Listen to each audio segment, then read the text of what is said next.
हामी फाल्गु नदीको तट गयामा छौँ।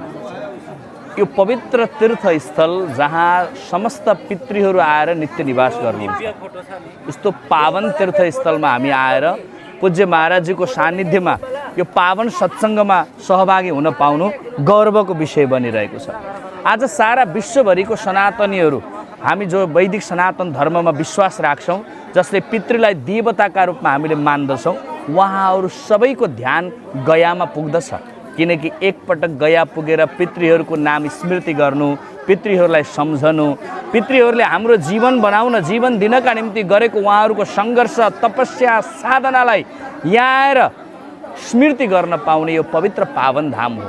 हाम्रो पिताजीले हामीलाई काँधमा राखेर सारा जगत देखाउनु भयो। माताजीले कोखमा च्यापेर हामीलाई सारा ब्रह्माण्डमा यो अवतरित गराउनु भयो, यो धरतीमा अवतरित गराउनु भयो। आज उनी माता पिता जसको हुनुहुन्न, उहाँहरूलाई स्मृति गर्ने ठाउँ यो।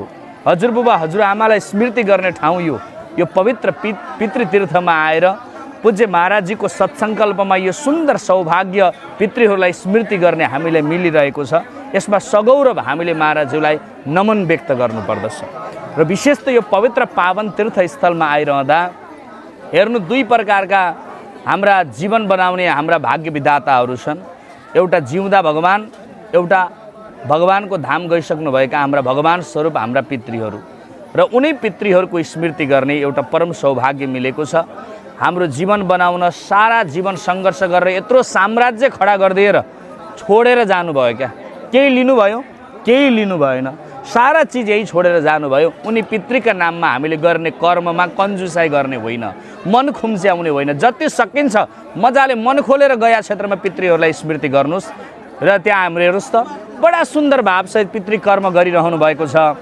यो श्रद्धा, यो भाव उहाँहरूले अर्पण गरिरहनु भएको छ। यो अरू कसैका लागि होइन, स्वयं आफ्ना पितृहरूका लागि हो। आफ्ना पितृहरूले आफ्नो जीवन बनाउन गरेको तपस्या साधनाका लागि हो।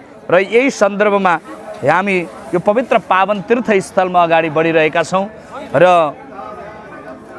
महाराजजीले यो प्रसाद दिनुभएको छ पितृतीर्थमा। उहाँहरूले पितृकर्म गरिरहनु भएको छ। भक्त भागवतहरूलाई पनि जहाँ जहाँबाट हामीलाई हेर्दै हुनुहुन्छ, हामीले भनेका थियौँ एकपटक गया धाम जाउँ है, पितृकर्म गरौँ है भनेर। आज यही हो, गया धाममा गएर हाम्रा भक्तहरूले गरेको पितृकर्म तपाईँहरूले हामीले दृश्य अवलोकन गरायौँ। सबैलाई हार्दिक सम्मान। जसले भिडियो हेर्दै हुनुहुन्छ सबैले आउन नसके पनि आफ्ना पितृहरूको पनि प्रार्थना यो गर्नु होला ताकि वैकुण्ठ बास होस्। भगवानसँग प्रार्थना छ। जय होस्, कल्याण होस्, मङ्गल होस्, शुभ रहोस्।